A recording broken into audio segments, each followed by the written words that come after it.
தான். அதாவது நீங்கள் ஃபஸ்ட்டு செமஸ்டர் எழுதிட்டீங்க. ஸோ அதில் 5 பேப்பர் தான். செகண்ட் செமஸ்டர் எழுதிட்டீங்க. அதில் உங்களுக்கு 5 பேப்பர். பட் தேர்ட் செமஸ்டர் அப்படிங்கிறது உங்களுக்கு டீச்சிங் ப்ராக்டிஸ் 80 டேஸு. எல்லாருமே வந்து அரசு பள்ளிகளில் உங்களுடைய கற்றல் கற்பித்தல் பயிற்சியை வந்து மேற்கொண்டு தான் வரீங்க. ஸோ இப்போ ஆஃப் இயர்லி லீவ் விட்டாச்சு. இப்போ நீங்கள் எல்லாருமே உங்களோட காலேஜுக்கு போயிட்டு என்னென்ன ரெக்கார்டு முடிச்சிருக்கீங்க அப்படின்னு உங்களோட ஸ்டாஃப் கிட்ட காமிச்சிட்டு ரிமைனிங் ரெக்கார்டை பற்றி நீங்கள் டீட்டெயில்ஸ் வாங்கிட்டு வரலாம். ஸோ எதுக்கு இது ரொம்ப இம்பார்ட்டன்ட் அப்படின்னு சொல்கிறேன்னா, நீ ப்ராக்டிக்கல் எக்ஸாமுக்கு லெவல் 1 அப்புறம் லெவல் 2 இது ரெண்டுக்குமே வந்து பார்த்திங்கன்னா நீங்கள் எடுக்க போகிற டாபிக் வந்து நீங்கள் தான் சூஸ் பண்ண போகிறீங்க. ஸோ அதுக்கான லெசன் பிளான் எழுதணும். அதுக்கு செப்பரேட்டாக chart, working model, dummy model, flash card, அதுக்கப்புறமா 3D dimension model, OHB projector, இல்லை பவர் பாயிண்ட் ப்ரெசன்டேஷன். சில பேர் என்னென்னா அதுக்கு நான் தனியாக செய்யலை, மொத்தமாக இவ்வளோ டீச்சிங் எய்ட் செஞ்சுருக்கேன் அப்படின்னு சொல்லுவாங்க.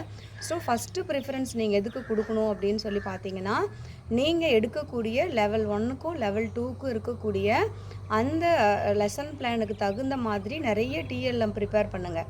நீங்கள் கிளாஸ் எடுக்கிறதுக்கு போகும் பொழுதே நீங்கள் ப்ரிப்பேர் பண்ண டிஎல்எம்மும் உள்ளே வந்து நீங்கள் எடுத்துகிட்டு போனீங்க அப்படின்னா அவங்க சாட்டிஸ்ஃபைட் ஆகி இன்னும் நிறைய மார்க் போடுவாங்க.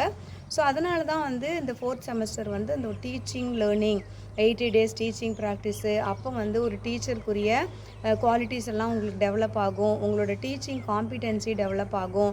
உங்களோட லேர்னிங் ஸ்கில்ஸ் என்ன ஸ்கூலில் லேர்ன் பண்ணுறீங்க, அந்த ரெக்கார்ட்லலாம் என்ன லேர்ன் பண்ணுறீங்க, என்ன எழுதுறீங்க, அதே மாதிரி அந்த டிஎல்எம் ப்ரிப்பரேஷன் பண்ணும் பொழுது உங்களோட க்ரியேட்டிவிட்டி, அப்போது ஒரு பர்ஃபெக்ட் டீச்சராக நீங்கள் வந்து மாறணும் அப்படின்னா உங்களோட டீச்சிங் நல்லாயிருக்கும். உங்களோட டீச்சிங் அந்த டிஎல்எம் ப்ரிப்பரேஷன் சரியாக இருக்கணும்.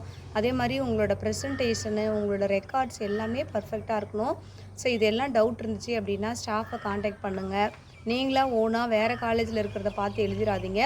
ஒரு காலேஜுக்கும் ஒரு மாதிரி கொடுத்துருப்பாங்க, அதை ஃபாலோ பண்ணுங்கள். முக்கியமாக வந்து சைக்காலஜி ரெக்கார்ட்லாம் வந்து உங்களோட காலேஜில் என்ன சொல்கிறாங்களோ அதை மட்டும் ஃபாலோ பண்ணுங்கள். ஒரு மாதமும் வந்து பார்த்திங்கன்னா நீங்கள் நம்பர் ஆஃப் ஒர்க்கிங் டேஸ் வந்து அதில் மென்ஷன் பண்ணியிருப்பீங்க. இப்போ நீங்கள் அக்டோபரில் போகிறீங்க அப்படின்னா அந்த மந்த் எண்டில் அக்டோபரில் நம்பர் ஆஃப் ஒர்க்கிங் டேஸ் எவ்வளவு அப்படின்னு நீங்கள் கால்குலேஷன் போட்டு வச்சுருப்பீங்க. ஸோ நவம்பரில் எத்தனை டேஸ், டிசம்பரில் டோட்டலாக அது வந்து அது கால்குலேட் பண்ணும் பொழுது உங்களுக்கு வந்து 80 டேஸ் கம்ப்ளீட் ஆகிருக்கணும். நீங்கள் ஏதாவது ஒரு காரணத்தினால லாஸ்ட் ஒரு 2 டேஸ் போக முடியல, இல்லை 3 டேஸ் போக முடியல, ஏன் சப்போஸ் வந்து 1 டே நீங்கள் போகாமல் இன்கம்ப்ளீட்டாக வச்சுருந்தீங்க அப்படின்னா உங்களுக்கு ப்ராக்டிக்கல் அட்டன் பண்ண மாட்டாங்க. ஸோ இப்போ உங்களோட ஃப்ரெண்ட்ஸ் வந்து உங்களுக்கு முன்னாடியே ஒரு 3 டேஸ் 5 டேஸ்க்கு முடிச்சிட்டாங்க அப்படின்னா அவங்க காலேஜ் வந்துடுவாங்க. நீங்கள் லீவ் எடுத்திருந்தீங்க, அதனால் நீங்கள் ஒரு 3 டேஸ் 5 டேஸ் எக்ஸ்ட்ரா போக வேண்டி இருந்துச்சு அப்படின்னா அந்த அட்டண்டன்ஸை நீங்கள் தான் வாங்கிட்டு வந்து உங்களோட காலேஜில் தரணும். ஸோ மறுபடியும் திரும்ப எதுக்கு சொல்கிறேன் அப்படின்னா, அந்த டீச்சிங் ப்ராக்டிஸ் அட்டண்டன்ஸில் 80 டேஸ் இருக்கா, அதாவது ஹாலிடேஸ்லாம் போக ஒர்க்கிங் டேஸில் 80 டேஸ் வருதா அப்படின்னு கவுண்ட் பண்ணி கன்ஃபார்ம் பண்ணிக்கிட்டு அதுக்கப்புறம் வாங்க. இன்னொரு டைம் ஹெச்எம்மோட சீலு சைன் இருக்கா அப்படின்னு பார்த்துக்கோங்க. எங்கெல்லாம் உங்களோட கைட் டீச்சரோட சைன் இருக்கணும், கைட் டீச்சரோட சீல் இருக்கணும் அப்படிங்கிறதையும் ஒரு தடவை செக் பண்ணிக்கோங்க. ரெக்கார்டு ப்ராக்டிக்கலுக்கு சப்மிட் பண்ணும் பொழுது உங்களோட காலேஜில் இருக்கக்கூடிய ப்ரொஃபஸர்ஸ், அசிஸ்டன்ட் ப்ரொஃபஸர்கிட்ட சைன் வாங்கியிருக்கணும். எல்லா இடத்துலையுமே வந்து டீச்சிங் ப்ராக்டிஸ் அட்டண்டன்ஸில் டேட்டு வந்து ரொம்பவே முக்கியம். உங்களோட ரெஜிஸ்டர் நம்பர் எல்லாத்துலேயுமே வந்து கரெக்டாக எழுதுங்க. ஸோ எல்லா ரெக்கார்ட்லேயும் ஹேண்ட் ரைட்டிங் வந்து சேமாக தான் இருக்கணும். ஹேண்ட் ரைட்டிங் வந்து நீங்கள் சேஞ்ச் பண்ணி எழுதக்கூடாது. உங்களுக்கு சப்போஸ் ஏதாவது உடம்பு முடியலன்னா கூட காலேஜில் பர்மிஷன் கேட்டுட்டு உங்களோட ஓன் ஹேண்ட் ரைட்டிங்லேயே நீங்கள் வந்து ரெக்கார்டு எழுதுங்க. தேர்ட் செமஸ்டரில் இருக்கக்கூடிய இன்னொரு முக்கியமான விஷயம் வந்து ஸ்வயம் ஆன்லைன் கோர்ஸு. ஸோ அதுக்கு 20 மார்க்ஸ் இருக்குது. ஸோ நீங்கள் தேர்ட் செமஸ்டர் ஸ்டார்ட் ஆகும் பொழுதே வந்து இந்த ஸ்வயம் ஆன்லைன் கோர்ஸுக்கு வந்து நீங்கள் அப்ளை பண்ணிடுங்க. அதுக்கப்புறமா எப்போ எக்ஸாம் அப்படிங்கிறத கரெக்டாக ஃபாலோ பண்ணுங்கள். அசைன்மெண்ட் சப்மிட் பண்ணிவிட்டு அதுக்கப்புறம் எக்ஸாம் எழுதி அந்த ஸ்வயம் ஆன்லைன் கோர்ஸோட டேட் ஆஃப் எக்ஸாமினேஷன், எப்போ நீங்கள் பாஸ் பண்ணியிருக்கீங்க, எவ்வளோ மார்க்ஸ் எடுத்துருக்கிறீங்க அப்படிங்கிறது, என்ன கோர்ஸ் எடுத்துருக்கிறீங்கிற டீட்டெயில்ஸ் எல்லாமே உங்களுக்கு மார்க் ஷீட் ரெடி பண்ணுறதுக்கு முன்னாடி யூனிவர்சிட்டியில் கேட்பாங்க.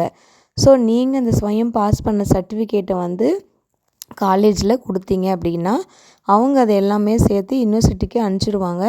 அப்போ தான் ப்ராக்டிக்கல் மார்க் ஷீட்டில் ப்ராக்டிக்கல் மார்க்ஸு ப்ளஸ்ஸு ஸ்வயம் மார்க்கு அதில் வரும்.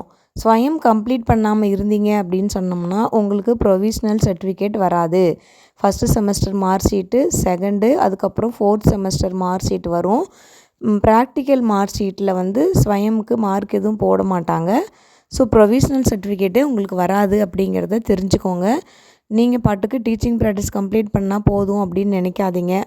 ஸோ அந்த ஸ்வயம் கோர்ஸ்க்கு ரொம்ப இம்பார்ட்டன்ஸ் கொடுத்து உங்களுக்கு தெரியல அப்படின்னா தெரிஞ்சவங்களை கேட்டு அப்ளை பண்ணி அதை சக்ஸஸ்ஃபுல்லாக முடித்து ப்ராக்டிக்கலாக முடிக்கிறதுக்கு பாருங்கள். அப்புறம் 4th செமஸ்டர் அகைன் தியரி தான். ஸோ அது எல்லாருமே ஈஸியாக பாஸ் பண்ணிடுவீங்க. Wish you all the best.